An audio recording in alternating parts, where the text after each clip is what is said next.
Today's video is brought to you by my annoyance with people asking me to drop the frequency of my music by 32 cents and re-upload it to Bandcamp or Spotify or whatever for them. 6 years ago, before this channel even existed on YouTube, Adam Neely made an excellent video on this topic, and you should definitely check that out. However, since then there's been a bit of a resurgence of this 432 thing and even some new data, and a lot of my viewers genuinely are interested in getting to the bottom of it, which is difficult because finding objective information about it is nearly impossible due to the level of fanaticism.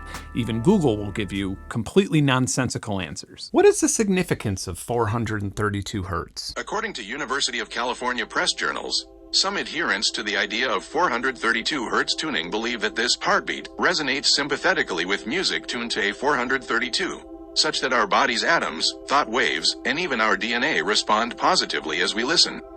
That's right, turn Kanye down by a little more than half a semitone and not only will your deoxyribonucleic acid respond positively, so will your thought waves. And once you get past that stuff, you'll think you're reading an abstract to an actual study only to find a mention of meridian lines or chakras as if they were actual human organs. It's also a bit difficult to debunk convincingly since there are examples of, well, in my opinion, flawed scientific research that 432 hertz fanatics will point to.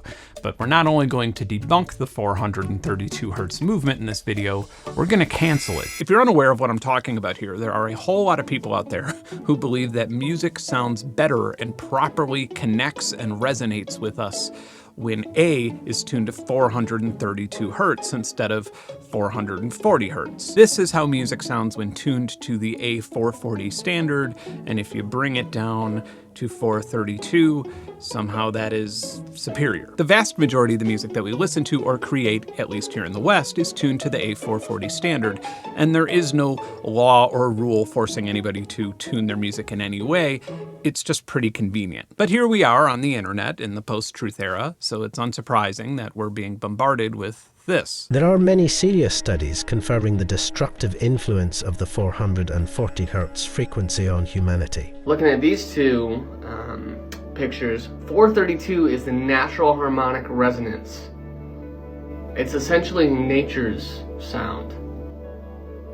440 is consciousness suppressing. So the most common explanation for all of this is that when you tune A4 to 432 hertz, the C below it is 256 hertz. 256 hertz divided by 32 is 8 hertz, which is the fundamental frequency of the Schumann resonance, the Earth's heartbeat. So allegedly, throughout human history, this was the frequency in which we made and listened to music until the 1940s, when Joseph Goebbels, Hitler's minister of propaganda, declared A440 as the official frequency after his research found out that it makes people stressed and unhealthy, which I mean, the man was obviously an enormous evil piece of shit, but that doesn't even make any sense. Anyway, so the world was locked into listening to music at the wrong frequency that didn't align with their chakras until alternative medicine practitioners saved the day and flooded Spotify with music that was tuned down by 32 cents. All right, so the Schumann resonance, or Earth's heartbeat, is not 8 hertz. It's an average of 7.83 hertz, which would make C4 250.56 hertz, which is actually a pretty big difference. It's over 2%, which would actually make a bigger difference than the tuning from A440 to 432. Much more importantly, it is an average of 7.83 hertz. The Schumann resonance is not some constant drone of life. It varies depending on season, solar activity, water in the atmosphere, nearby space objects, and plenty of other variables. And then there are other harmonic frequencies, and they commonly overtake the power of the fundamental ones. So a truly natural Earth music would sound like a turntablist every single time that there was a solar flare. And even if the Schumann resonance was a constant force that affected music, then maybe hitting a 250.56 hertz tuning fork would resonate longer than normal ones, and people selling those Earth energy tuning forks claim that they do. They don't. And even then, why C? If we're referring to some ancient natural frequency, why quantify it into a frequency organizing system that didn't even exist until the 16th century? It's just layer after layer of nonsense without anybody doing any scientific research. Oh shit. There actually have been a few recent scientific studies published that suggest that music tuned to 432 hertz drastically reduces anxiety, helps insomnia, and a whole lot of other beneficial effects. Passionate 432 hertz defenders will be quick to throw them in your face. But these studies, they're just for lack of a better term, sketchy. They're pilot studies with small groups of people, some as low as a dozen, and a lot of these subjects seem to be exclusively in some form of medical procedure. Here's one published by the Journal of Endodontics. So these studies just digitally tuned pre-existing recordings down rather than, for example, having a pianist play a piano tuned down to 432 hertz. There is no mention of if they just played the music at lower interpreted sample rates or if they kept the tempo consistent with the original recording while time stretching and pitching it up. A 140 BPM song would become a 137 BPM song. Regardless, either of those methods produce undesirable effects to the audio that are potentially distinguishable. And by far my biggest complaint with the methodology of these studies is that they just did an A and B test. Now, one of them used a random tuning for a control group, and then played music tuned to A440 for group B, and then A432 for group C. The reason this is so important is because most non-musical things are still tuned to A440, so they don't sound dissonant to us. Most of these studies were conducted in a semi-public hospital environment with various chimes and beeps along with smartphone ringtones and the possibility of music being played in the distance. The subjects would be able to notice a clear difference between this and this. If we added this, then we would only be interested in the differences between the two that aren't A440. At the very least, without doing this in a controlled environment, it is very misleading to call these double-blind studies, because they're not. It is disappointing that these papers got published, and that's part of a much larger issue, but to be fair to the authors, the conclusion of these studies is always that there should be larger and better research done. Sometimes when you have a bunch of smaller, localized studies that are all suggesting the same thing without a larger study or even meta-analysis taking place, that can often suggest cherry picking, that there were other small studies that didn't find favorable results and they simply didn't get published. After all, who would even publish a study that said slightly lowering the pitch of music does not cure insomnia? Yeah, no shit. After my spidey senses started telling me that there might be some cherry picking going on, it finally dawned on me that every single study I could find favorably regarding the benefits of 432 hertz were conducted in Italy. And it turns out that Italy is pretty obsessed with this, like 10 times more obsessed with it than the UK.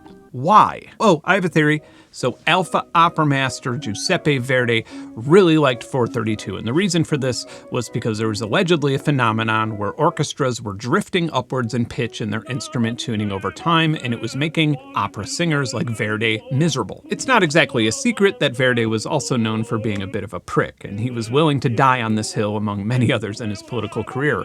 He tried very hard to make 432 the standard in Italy and France, and for whatever reason, it didn't work. Fast forward to a half century later, and people making mallet instruments were like, dude, y'all are killing us. And in 1936, A440 became the official standard. And great, we have a standard that we can play music in harmony with one another, and what kind of a fascist would mess with that? Lyndon LaRouche was I want to call him a politician or activist, maybe a cult leader. He called himself an economist, but he wasn't. Let's just say he was an embodiment of L. Ron Hubbard and Steve Bannon, who ran for president 8 times. The 1980s were a very busy time for Lyndon LaRouche. He was working very hard to make sure that children with HIV weren't allowed in schools. He was advocating for the military to start using ray guns. He accused the Queen of England for conspiring with the Jews in a drug smuggling ring so they could keep controlling the economy. And accusations like that were probably related to LaRouche working closely with the leader of the Ku Klux Klan for years. But he also started the Schiller Institute and accused the Beatles and rock music of being a psyops weapon created by England to subvert the United States. He also said that jazz was foisted on black Americans by the same oligarchy which had run the US slave trade. But if you read enough of his incessant writings, and I have, you'll see that he claimed to have discovered a secret deal of sorts between deceased classical composers spanning hundreds of years that allowed them to write perfect music communicated by God. But in order for God's harmonic message to be heard properly, it has to be delivered in the range of the human singing voice, which is the instrument God had given us. I suppose he figured Verdi was onto something and fabricated some scientific proof by pointing out that C4 being at 256 Hz makes it a power of 2, allowing him to draw some logarithmic spirals and connect equal temperament tuning to planets and Da Vinci and whatever else. I think he came up with most of this when he was in prison for fraud. It is in these papers where he decided that Joseph Goebbels and the Nazi Party invented the A440 tuning standard, and that Satanists were secretly seducing the world into using a tuning away from God's chosen pitch. Since being associated with LaRouche in 1989 was about as yucky as being associated with Alex Jones today, through paper surveys supplied by the Schiller Institute, LaRouche managed to trick over 300 opera stars into agreeing that Verdi's pitch was superior and used it to run a Patriots for Italy platform that convinced a lot of Italians that their heritage was being robbed from them through modern tuning. Legislation was proposed legally changing the pitch standard and forcing the confiscation of non-conforming tuning forks, and it actually made it to the floor of the Italian Senate, but fortunately did not pass. And that is my best guess on why Italians are so much more interested in listening to music at 432 Hz. And while this is just a guess, I suspect that the Schiller Institute may have directly or indirectly funded some of these weird pilot studies happening in Italy. If you are wondering what the Schiller Institute or LPAC is up to these days, they're comparing Obama to Hitler while ironically saying a whole bunch of anti-Semitic things. They're calling global warming a hoax. They're fully supporting Putin in the invasion of Ukraine. And most importantly of all, they're blending the aesthetics of a nursing home and a right-wing YouTube channel. And it's actually kind of cute. And by the way, even though Lyndon LaRouche died in 2019, the Schiller Institute and LaRouche PAC are still very active in pushing the 432 Hz thing into popular culture with the younger generation, and then tying it to cosmology and revisionist history that favors right-wing extremism and Russian propaganda. And that is why a debate over a tuning standard optimized for opera that should have been put to bed when Verdi died is making its way through TikTok and hippie festivals in 2023. So the next time that somebody tells you that you are creating or listening to music the wrong way or the unnatural way by not pitching it down to A432, you can point out that they're citing a manifesto from a racist, anti-Semitic, homophobic, Putin dick-riding right-wing cult. I have an excellent argument for keeping things at A440. The vast majority of recorded music in the last century in the West has been recorded to that tuning standard. The vast majority of the synths and music-making tools in my studio are tuned to that standard. Acoustic instruments like guitars and pianos are optimized for that standard. Woodwinds and brass and mallet instruments tuned to that standard. I don't care if it's A440 or 432 or 420 or 469. All I care about is that it's consistent and that it's all the same so I can easily play along with recorded music and other musicians. And if you actually feel like you prefer A432 over A440, then by all means you should absolutely listen to music in that lower frequency. But don't try to force other people to do the same. And like I said in the beginning of the video, if you want to learn more about the history of tuning and more 432 bashing, I cannot think of a better recommendation than Adam Neely's video on the topic. Another thing I recommend highly, my Discord community and Patreon with its monthly songwriting challenges, deep discounts and coupons on music making tools. There's audio assets and samples, unreleased music, and best of all, you're helping me make content like this, and you can join for as little as $2 or maybe $1. I'm not sure if I'm going to raise the price yet, but either way, it's a bargain. Thanks for watching. Bye.